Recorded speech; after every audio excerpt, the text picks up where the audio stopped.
Hey guys, Joe Van here with a very random video. So, the other day, I went out with my common-law wife or girlfriend and her mom to do some painting at a paint and wine thing, company, business, event, session, whatever you want to call it.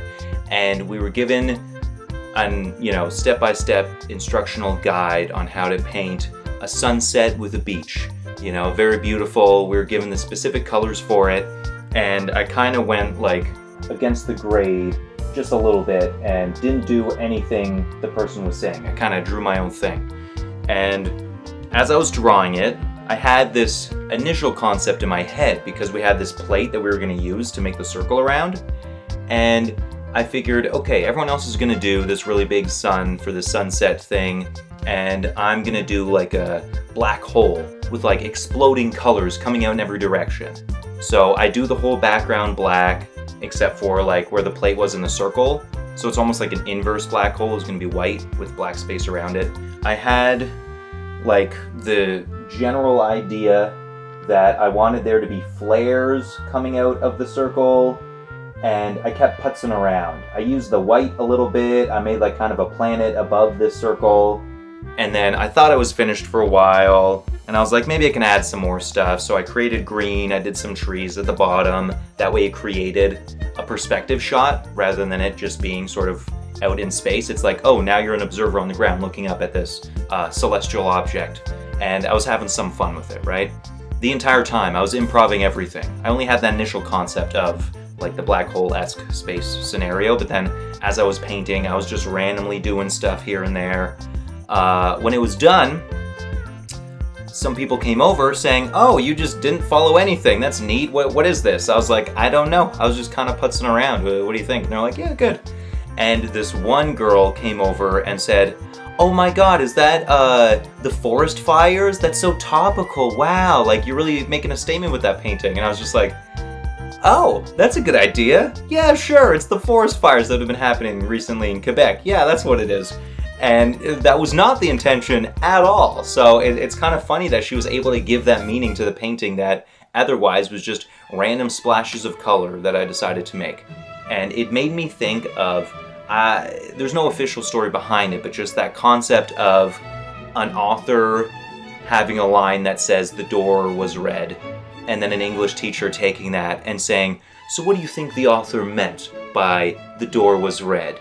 Red can symbolize anger, repressed childhood trauma. Meanwhile, if the author was asked, they would say, no, the door was just red.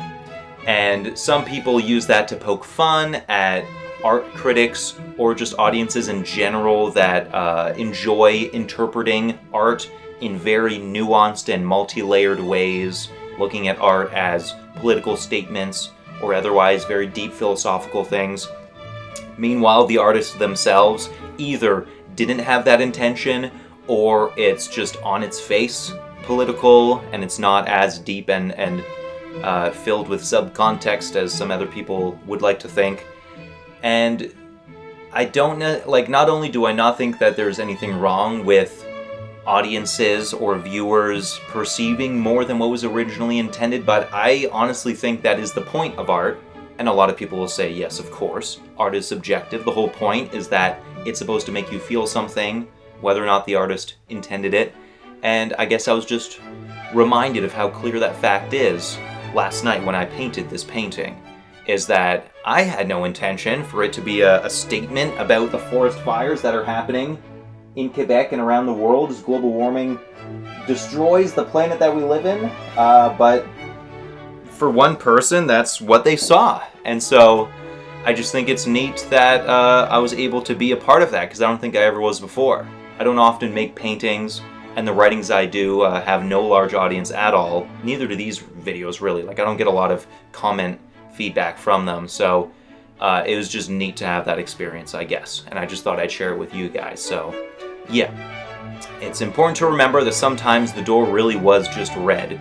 But it's also very neat and fun to hear other people's interpretations of what an original art could be, can be, or just is in their mind. I think that's what makes art so great. I think that's why I love art in general and creativity in the aspect of just human consciousness and how we perceive things. So just thought I'd share that with you guys. And hey, hope you have a great rest of your day, whatever the heck's going on with you. And until next time, ciao for now. Peace.